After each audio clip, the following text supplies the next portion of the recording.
Dans les deux dernières capsules, nous avons parlé de l'humanité du fœtus sur le plan scientifique, ainsi que son égalité morale avec les autres êtres humains.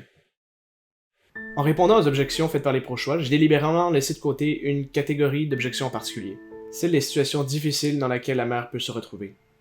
Avant de commencer l'articulation de quelques arguments, il faut reconnaître avec humilité la dureté atroce de la vie de certaines personnes, et avoir une profonde empathie. Et reconnaître que la société doit, encore plus qu'elle ne le fait déjà, venir en aide à ceux qui ont été délaissés, ou qui se sont retrouvés pour une raison ou d'une autre dans une des situations que nous allons décrire.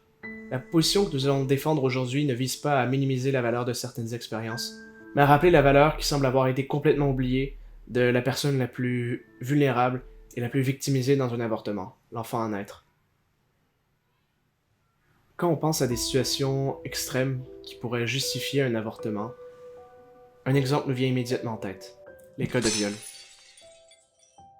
Bien que n'étant à l'origine que d'une minorité, environ 1% des avortements, cet exemple provoque un émoi et constitue une part très importante de la rhétorique pro-choix.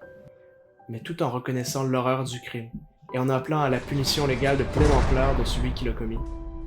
Mettons cependant de côté les réactions émotionnelles fortes que l'on peut avoir, pour un instant, et pensons à qu'est-ce qui est moralement correct, qu'est-ce qui est juste. Est-ce acceptable de punir un enfant pour les crimes de son père?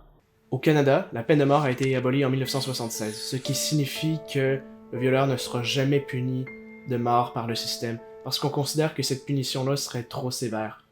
Pourtant, c'est avec l'accord non seulement du gouvernement, mais aussi de la société, que son enfant, innocent de tout crime, doit être mis à mort. Dépendamment de son âge à travers la grossesse, et peut-être sera-t-il empoisonné, affamé à mort par des pilules abortives, ou encore démembré par une pince, pour un crime qu'il n'a jamais commis. Je pense qu'une bonne façon de visualiser et de comprendre la position pro-vie sur ces situations difficiles, c'est de penser à ces mêmes situations, dans ce cas-ci un contexte d'agression sexuelle, mais plutôt que de proposer de tuer l'enfant à naître, on propose de tuer un enfant déjeuner. Imaginez ce scénario.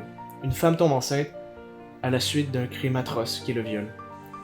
Mais malgré tout, elle décide initialement de garder l'enfant.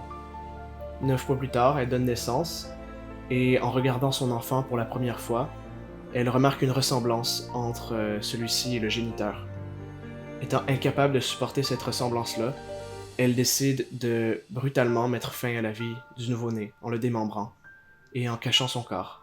Encore une fois parce qu'elle n'était pas capable de supporter la ressemblance entre l'enfant et le géniteur.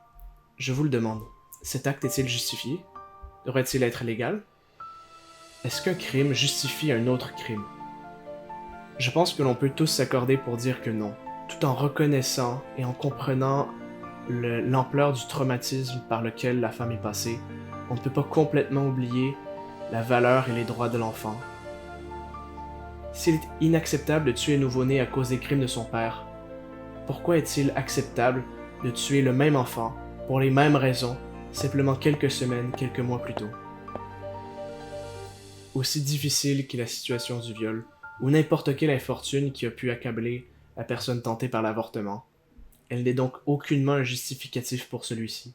Un crime ne justifie pas un autre crime. La même chose peut être dite des situations de pauvreté. Comment justifier le fait de tuer un enfant pour des raisons financières?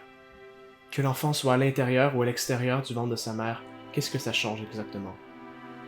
Il s'agit du même acte. La dernière situation difficile qu'il nous reste à aborder, c'est les situations de danger médical pour la mère.